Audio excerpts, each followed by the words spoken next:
Everyone, this is Umang Sharma. Friends, अभी आपका business studies का एग्ज़ाम हो चुका है।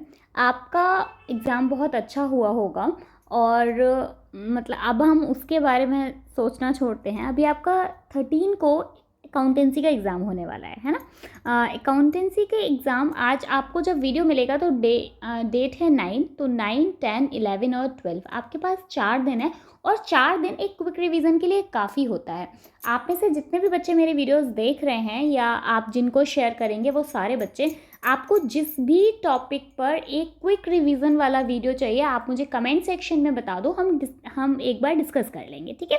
अभी जो हमारा व्हाट्सएप ग्रुप है, आप बच्चे भी जो व्हाट्सएप पे जुड़े हुए नहीं हैं, वो व्हाट्सएप ग्रुप का लिंक मैं आपको शेयर कर दूँगी, तो आप व्हाट्सएप पे हमें ज्वाइन कर सकते हो। उसमें व्हाट्सएप ग्रुप पे हमें टॉपिक बताया गया है, 2-3 टॉपिक्स थे जिसमें से एक टॉपिक है अकाउंटिंग फॉर शेयर्स, और मुझे लगा सबसे पहले इस टॉपिक का रिवीजन करवा देना चाहिए क्योंकि ये मुझे ऐसा टॉपिक लग रहा है कि बच्चे को बहुत इजी टॉपिक है, बट आप लोगों को मतलब थोड़ा सा इसमें टफ लगता है या आप थोड़ा कंफ्यूज होते हैं, पता नहीं, तो मैंने सोचा एक बार सबसे पहले इस चैप्टर का रिवीजन करा देते हैं, फिर ईजी वाले पार्ट्स का रिवीजन मैं आपको 2 दिन में करवा दूँगी, ठीक है। चलिए स्टार्ट करते हैं। अच्छा, मैं एक चीज़ और आपको स्टार्ट करने से पहले बता देती हूँ बच्चों, हम बहुत ज़्यादा डीप में नहीं जा रहे हैं अभी हम सिर्फ वो इम्पॉर्टेंट मतलब जो कॉन्सेप्ट्स हैं सिर्फ उनको एक बार समझ देख रहे हैं, उनको एक बार रिवाइज कर रहे हैं, क्योंकि डीप में जाने का ना अब बहुत ज़्यादा, क्योंकि वो आपने पढ़ा हुआ है, अभी हम सिर्फ ऊपर ऊपर से एक बार क्विक रिवाइज कर रहे हैं, है ना। देखो शेयर्स क्या होते हैं, अगर हम एक आम भाषा में मैं आपको समझाऊं तो आपने वो सोल प्रोप्राइटरशिप वगैरह पढ़ा ही था, है ना। सोल प्रोप्राइटरशिप में क्या होता था, एक इंडिविजुअल आदमी अपना पैसा लगा के बिजनेस स्टार्ट कर रहा होता था, एक छोटा मोटा बिजनेस। फिर जब किसी को लगता है कि नहीं अब मुझे थोड़ा बड़ा बिजनेस स्टार्ट करना है तो वो पार्टनरशिप बना देता है। पार्टनरशिप में भी क्या होता था, पार्टनरशिप में एक लिमिट होती थी कि भाई मैक्सिमम 50 लोग ही फर्म के साथ जुड़ सकते हैं, फर्म के साथ काम कर सकते हैं, ठीक है, मैक्सिमम। फिर लेकिन लोग अब ऐसा हो सकता है ना कि मुझे भाई और बड़ी कंपनी खोलनी है, तो उसके लिए लोग क्या करते हैं कि ठीक है हम एक कंपनी बना लेते हैं।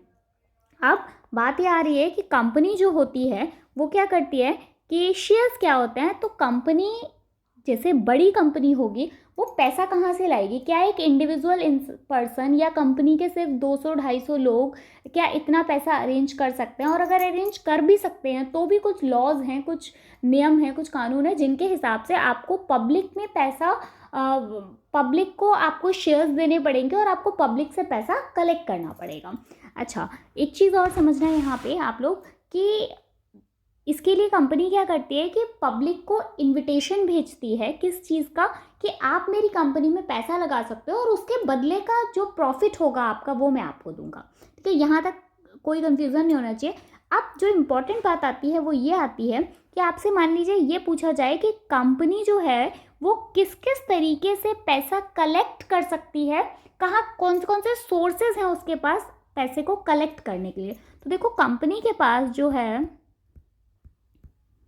कंपनी के पास 2 तरीके के सोर्सेज होते हैं, एक्चुअली 3 सोर्सेज होता है। पहला, कंपनी बैंक से पैसा ले सकती है, कंपनी फाइनेंशियल इंस्टीट्यूशन से पैसा ले सकती है, और साथ में कंपनी पब्लिक से पैसा ले सकती है। इस वाले चैप्टर में हम बैंक की बात नहीं करेंगे, फाइनेंशियल इंस्टीट्यूशन की बात नहीं करेंगे, हम केवल पब्लिक से बात करेंगे, ठीक है। जो कंपनी पब्लिक से पैसा ले रही है इसी को हम क्या बोलते हैं कि जब कंपनी पब्लिक से पैसा लेती है उस टाइम पर पब्लिक का पहला क्वेश्चन ये रहता है कि ठीक है हम आपकी कंपनी का शेयर्स खरीदने के लिए तैयार है, लेकिन बदले में हमें क्या मिलेगा। तो इसमें कंपनी क्या बोलती है, आपको क्या मिलेगा, हमारा एक पार्ट, एक भाग, एक हिस्सा छोटा सा आपको मिल जाएगा, जितने भी आप शेयर्स हमारे खरीदोगे उतने के आप हमारी कंपनी में आपकी हिस्सेदारी हो जाएगी या आप उतने पोर्शन की कंपनी में मालिक बन जाओगे। यहाँ पे एक सिंपल सी चीज़ लिखी है, where the total capital of the company is divided into smaller units. हर एक यूनिट को क्या बोला जाता है, then such each such unit is known as share, ठीक है। जो भी छोटा छोटा पार्ट होता है उसको हम क्या बोलते हैं, शेयर बोलते हैं। अच्छा, पब्लिक जो पैसा लगा रही है कंपनी में वो उसको क्या बोलेंगे, कैपिटल। ये थोड़ा सा ध्यान से समझने वाला पॉइंट है, बहुत ही सिंपल है। पब्लिक जो पैसा लगा रही है वो उसके लिए क्या है, कैपिटल है, बट कंपनी के लिए वो क्या है, कंपनी के लिए क्या है, वो शेयर है। कंपनी के लिए क्या है, शेयर। तो अगर कैपिटल कंपनी के हिसाब से देखा जाए तो कैपिटल और शेयर एक तरीके से एक ही बात है, बस नाम अलग है कि पब्लिक के लिए वो क्या है, पब्लिक के लिए उसे कैपिटल बोला जाता है और कंपनी के लिए उसे क्या बोला जाता है, शेयर बोला जाता है। अच्छा, एक चीज़ और यहाँ पे, अगर आपसे कभी पूछा जाए, इस तरीके का क्वेश्चन आता है कि कंपनी शेयर का अमाउंट जो है वो एक बार में पब्लिक से मांग सकती है या नहीं मांग सकती है, तो जी हाँ, कंपनी एक बार में पब्लिक से शेयर का पूरा अमाउंट मांग सकती है। कंपनी जो मतलब एप्लीकेशन का अमाउंट होता है, अलॉटमेंट का अमाउंट होता है, कॉल्स का अमाउंट है, फर्स्ट कॉल होता है, सेकंड कॉल होती है, फाइनल कॉल होती है, उसका अमाउंट पब्लिक से एक बार में मांगा जा सकता है, बट मांगा नहीं जाता यूजुअली। क्यों नहीं मांगा जाता? क्योंकि कंपनी ये बात समझती है कि इन्होंने हमारी कंपनी में पैसा लगाया है तो हमें इन्हें कुछ रिलैक्सेशन देना चाहिए, कुछ इन्हें हमें इंस्टॉलमेंट में चुकाने का मौका देना चाहिए। क्योंकि आप ज़्यादा से ज़्यादा चीज़ें कब खरीद पाते हो? आप एक आईफोन आपको बोला जाए कि पूरा कैश में खरीद लो और आपको बोला जाता है आप इंस्टॉलमेंट पे खरीद लो, तो आपके लिए ख़रीदना तब ईजी रहता है जब आपके पास इंस्टॉलमेंट का ऑप्शन रहता है। सेम चीज़ यहाँ पर भी है। कंपनी एक बार में पूरा पैसा मांग सकती है लेकिन ज़्यादातर मांगती नहीं है। उसका रीज़न ये है कि वो जानती है कि पब्लिक एक बार में पैसा देने में थोड़ी सी पब्लिक को दिक्कत हो सकती है। ये था आपका पहला क्वेश्चन। इसके बाद जो दूसरा इंपॉर्टेंट क्वेश्चन है ना, वो आपकी बुक में ये है, जो शेयर्स होते हैं वो कितने टाइप के होते हैं। तो आप एक चीज़ याद रखना, शेयर्स के टाइप कितने होते हैं? 2 होते हैं। शेयर कितने टाइप के होते हैं? 2 टाइप के होते हैं। बट अगर शेयर कैपिटल पूछा जाए तो शेयर कैपिटल कितने टाइप का होता है? शेयर कैपिटल आपका 7 टाइप्स का होता है। ये डिफरेंस याद रखना। मैं आपको यहाँ पे लिख देती हूँ क्योंकि बच्चे इसमें हमेशा कंफ्यूज होते हैं। एक होता है शेयर, जिसके कितने टाइप होते हैं? 2 टाइप्स होते हैं जिनके बारे में हम पढ़ेंगे। दूसरा होता है शेयर कैपिटल, जो कि 7 टाइप्स होते हैं। ठीक है, इनके बारे में पढ़ते हैं। फिलहाल हम पढ़ते हैं शेयर्स के बारे में, जो कि हमने अभी बोला कि शेयर्स कितने टाइप के होते हैं? 2 टाइप के होते हैं। कौन कौन से टाइप होते हैं? शेयर हमारे 2 टाइप्स के होते हैं, जिसमें एक है इक्विटी शेयर और दूसरा है प्रेफरेंस शेयर। बहुत ईजी है। इसके लिए एक बात, सिर्फ और सिर्फ एक बात दिमाग में रखनी है कि जो इक्विटी शेयर हैं ये कौन से हैं? घर वाले। ये हैं घर वाले। और ये कौन है? रिश्तेदार। क्या याद रखना है? सिर्फ इतना कि इक्विटी शेयर जो होते हैं वो घर वाले होते हैं, प्रेफरेंस शेयर्स जो होते हैं वो रिश्तेदार होते हैं। इसके साथ आपको पूरा समझ में आ जाएगा। फर्स्ट पॉइंट देखो यहाँ पे, term of financing. First point दिया हुआ है, इक्विटी शेयर में used as a method of long term financing. होता क्या है कि जब आप घर वाले किसी चीज़ में इन्वेस्ट करते हैं तो वो क्या करते हैं? लॉन्ग टर्म को देखते हुए करते हैं कि मुझे लंबे समय में इस चीज़ से फ़ायदा हो सकता है। बट जो रिलेटिव्स होते हैं वो दोनों तरीके के हो सकते हैं, कि वो लॉन्ग टर्म भी हो सकते हैं और मीडियम टर्म या शॉर्ट टर्म भी हो सकते हैं। देन नेक्स्ट यह है नेचर ऑफ रिटर्न। मैंने आपको क्या बोला? ये इक्विटी शेयर वाले कौन है? घर वाले हैं। तो देखो, rate of return is fluctuating depending upon the earning. जब भी घर के बिजनेस में किसी चीज़ में फ़ायदा होता है तो हो सकता है कि इस साल 2021 में मान लीजिए मुझे बहुत ज़्यादा प्रॉफिट हुआ और 2020 में मतलब लास्ट ईयर मुझे कम प्रॉफिट हुआ था। तो क्योंकि मैं मेरी खुद की कंपनी है, मैं घर का मेंबर हूँ, तो मुझे मेरी कोई अर्निंग जो है वो क्या है, मेरा जो रिटर्न है वो फिक्स नहीं है। मेरा रिटर्न कैसा है? फ्लक्चुएटिंग है। दूसरा, अगर प्रेफरेंस शेयर होल्डर्स की बात करें तो मैंने आपसे कहा कि ये रिश्तेदार हैं, इनको क्या होता है? Dividend at fixed rate may be paid और एक्यूमुलेटेड। इसमें क्या होता है? आपका जो रिटर्न होता है वो बहुत ज़्यादा फिक्स कर दिया जाता है कि एक बात बताइए, कोई रिश्तेदार आपके घर पर आया और उसने आपकी कंपनी में छोड़िए, उसने आपके घर में कोई मैरिज थी जिसमें उसने 500 रुपये का लिफाफा दिया। तो होता क्या है कि जब उनके घर में शादी आती है तो आप क्या करते हो? उनको 500 या फिर उससे ज़्यादा का रिटर्न करते हो। सेम चीज़ इसमें है, आप पहले से सोच के रखते हो कि इन वालों को इतना पैसा देना है। तो इनका क्या होता है? इनको फ़ायदा है ना इनको नुकसान है। एक इनको फिक्स अमाउंट बता दिया जाता है कि आपने अगर 10 रुपये लगाए हैं तो उसके बदले में आपको फॉर एग्ज़ाम्पल ₹17 मिलेंगे तो 17 ही मिलेंगे, चाहे कंपनी को कितना भी बड़ा प्रॉफिट क्यों ना हुआ हो। उसके बाद में ओनर्स, थर्ड पॉइंट है ओनर्स। ओनर्स में क्या होता है, equity share holder are the owners, they have voting rights. जो इक्विटी शेयर होल्डर होते हैं, मैंने अभी आपको बताया घर वाले हैं, इनको पूरा पूरा अधिकार होता है, ये घर के मालिक होते हैं, ऐसे ये कंपनी के मालिक होते हैं। दे हैव वोटिंग राइट्स, उनको कंपनी में वोट करने का अधिकार होता है। बट अगर हम बात करें प्रेफरेंस शेयर होल्डर के, these share holders are not owners, they have no voting rights.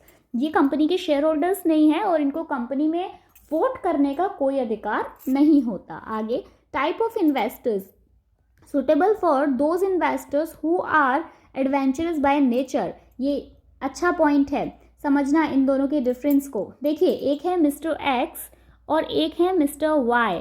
Mister x की एज मान लेते हैं 50 है और मिस्टर वाई की एज जो है वो 25 है। मैं एग्जांपल दे रही हूँ, ठीक है। एक्स, इसलिए एक्स जो है वो बाय नेचर थोड़े से एक फिक्स अर्निंग चाहते हैं। उन्हें पता है कि मैं अब बहुत ज़्यादा रिस्क नहीं लेना चाहता इस एज में। तो मिस्टर एक्स जो होंगे, अगर आप ज़्यादा रिस्क नहीं लेना चाहते, आप एडवेंचरस नहीं हैं, आपको एक सेफ साइड में रहना है, तो आप हमेशा प्रेफरेंस शेयर्स को चूज़ करो, आप हमेशा प्रेफरेंस शेयर्स खरीदो। उसमें क्या होगा कि आपको कोई रिस्क नहीं है, आपको 10 का 17 मिलेगा ही मिलेगा, ठीक है। बट जो मिस्टर वाई है वो क्या है, एक यंग लड़का है, उसको एक एडवेंचर्स करना है, ठीक है। उसको पता है कि जितना बड़ा रिस्क होता है उतना ही बड़ा प्रॉफिट भी हो सकता है या लॉस भी हो सकता है। तो मिस्टर वाई ने बोला ठीक है, अभी मेरी एज केवल 25 है, कोई प्रॉब्लम नहीं है, मैं काफ़ी एडवेंचरस हूँ। तो वो क्या सेलेक्ट करेगा, वो इक्विटी शेयर्स को सेलेक्ट करेगा। आगे बढ़ते हैं नेक्स्ट। बच्चों थोड़ा सा जल्दी समझा रही हूँ ताकि आपको ना पूरा चैप्टर भी कवर हो जाए और आपका बहुत ज़्यादा टाइम भी वेस्ट ना हो। नेक्स्ट है फाइनेंशियल बर्डन। देखो फाइनेंशियल बर्डन में क्या है, therefore there is no fixed financial commitment. यहाँ पे क्या होता है, जैसे मैंने आपको बताया ये घर वाले हैं, इन पर कोई कमिटमेंट नहीं करती कंपनी कि आपको फाइनेंशियली हम स्ट्रॉन्ग कर देंगे या आपको इतना पैसा मिलेगा ही मिलेगा। बट यहाँ पर क्या होता है, यहाँ पे एक कमिटमेंट होता है कि ठीक है, कंपनी आपको पहले से बता रही होती है कि आपको इतना रिटर्न मिलेगा, आप इतना इन्वेस्ट करेंगे, आपने इतने शेयर्स खरीदे हैं, तो इसके बदले में हम आपको इतना इतना पैसा वापस करेंगे प्रॉफिट में से, ठीक है। उसके बाद में वोटिंग राइट्स मैं आपको पहले ही बता चुकी हूँ। जो शेयर होल्डर्स होते हैं, जो इक्विटी शेयर होल्डर्स होते हैं, वो वोटिंग राइट्स को एंजॉय करते हैं, बट जो प्रेफरेंस शेयर होल्डर्स होते हैं वो वोटिंग राइट्स को एंजॉय नहीं करते। बोनस शेयर्स, यस, जो इक्विटी शेयर होल्डर होते हैं उनको बोनस शेयर्स मिलते हैं और जो प्रेफरेंस शेयर होते हैं उनको बोनस शेयर्स नहीं मिलते हैं। मैं थोड़ा समझा देती हूँ बोनस शेयर क्या होता है, क्योंकि बहुत बार इस आपको मल्टीपल में ऐसा पूछ सकते हैं कि बोनस शेयर, उसके बाद 4 ऑप्शंस दे दें, तो आपको पता होना चाहिए कि बोनस शेयर्स क्या होते हैं। देखो बहुत बार कंपनी में क्या होता है कि कंपनी को बहुत ज़्यादा प्रॉफिट हुआ, उस टाइम पे कंपनी क्या करती है, अपने इक्विटी शेयर होल्डर्स जो होते हैं उनको कुछ अलग से शेयर्स देती है, जो कि केवल इक्विटी शेयर होल्डर्स को ही दिए जाते हैं, ठीक है। तो उनको या कोई फेस्टिवल टाइम पे उन्होंने बोला कि दिवाली ओकेज़न है या कोई और फेस्टिवल है, तो उस पर जो शेयर्स दिए जाते हैं वो होते हैं बोनस शेयर, ओके। इसके बाद में ये इम्पॉर्टेंट है काफ़ी, मैंने पहले भी कहा था, आप लोग इसको बिल्कुल भी छोड़िएगा मत। पीपीएस क्या होता है, ठीक है, वैसे पता होगा, बहुत ईजी कॉन्सेप्ट है पीपीएस का। देखो पीपीएस होता क्या है, अंडर सेक्शन 42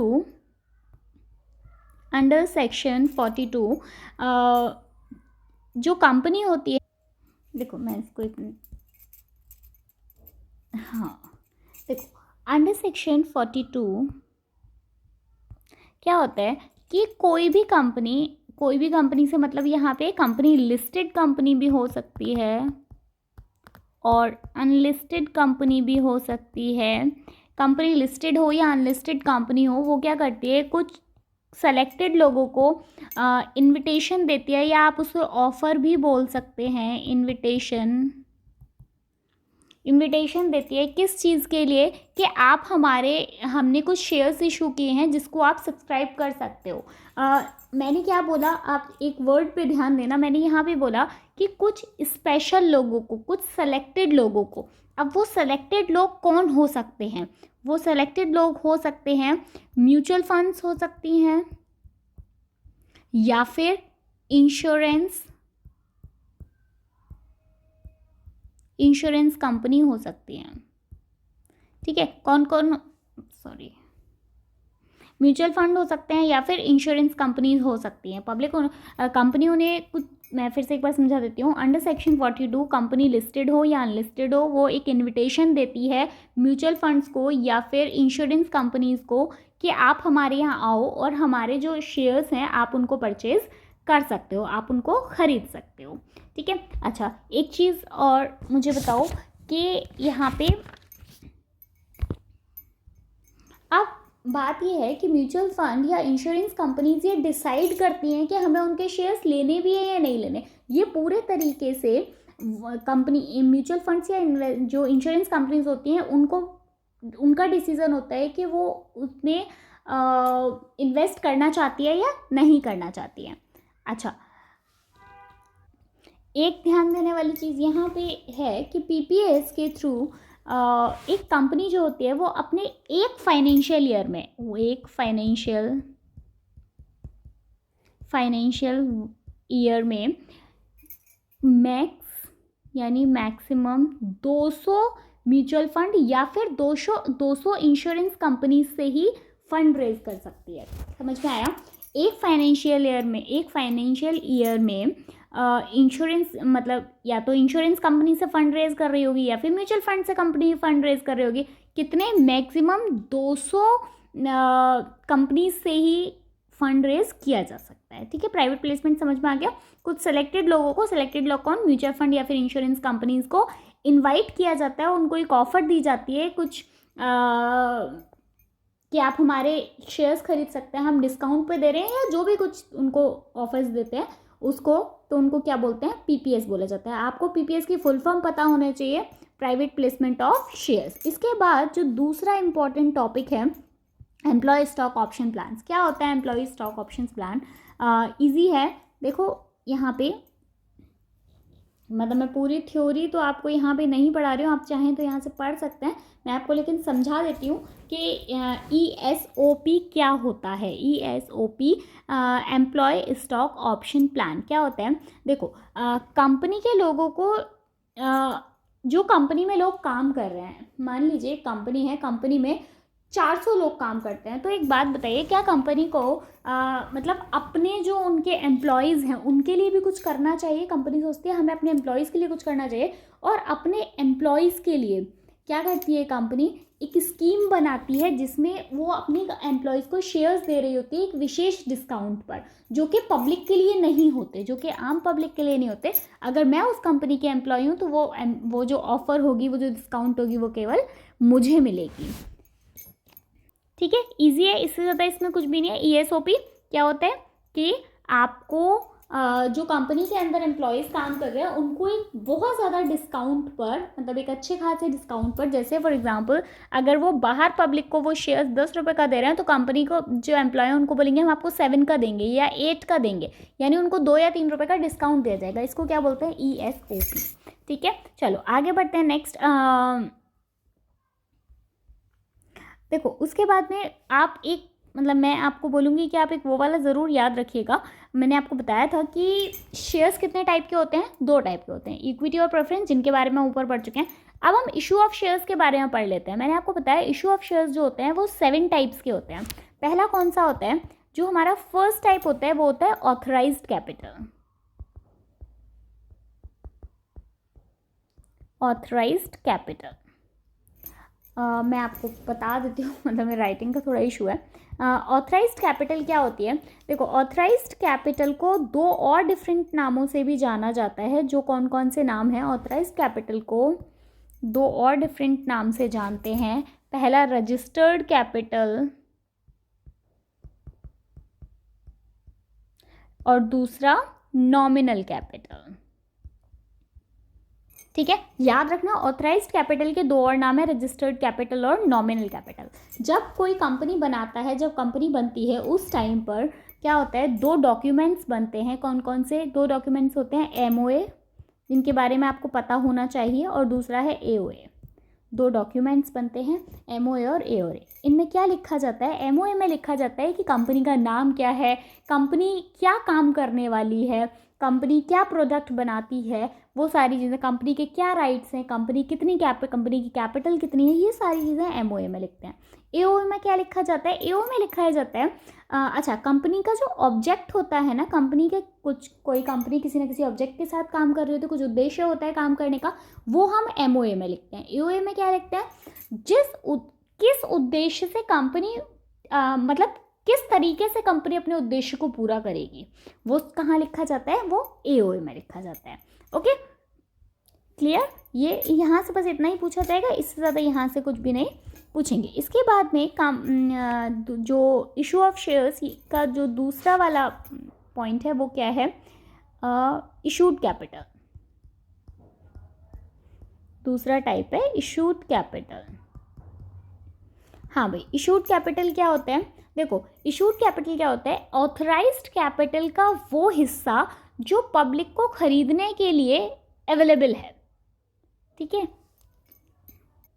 जैसे फॉर एग्जांपल मान लीजिए कंपनी की जो ऑथराइज्ड कैपिटल थी वो 10 CR थी, 10 करोड़ थी। लेकिन ये ज़रूरी नहीं है ना कि कंपनी पूरे 10 करोड़ रुपए के शेयर्स इशू करना चाहती है। कंपनी ने सोचा हम केवल 8 करोड़ के ही शेयर्स इशू करना चाहते हैं, तो ये जो 8 CR है ना, ये इशूड कैपिटल हो गई। क्या हो गया?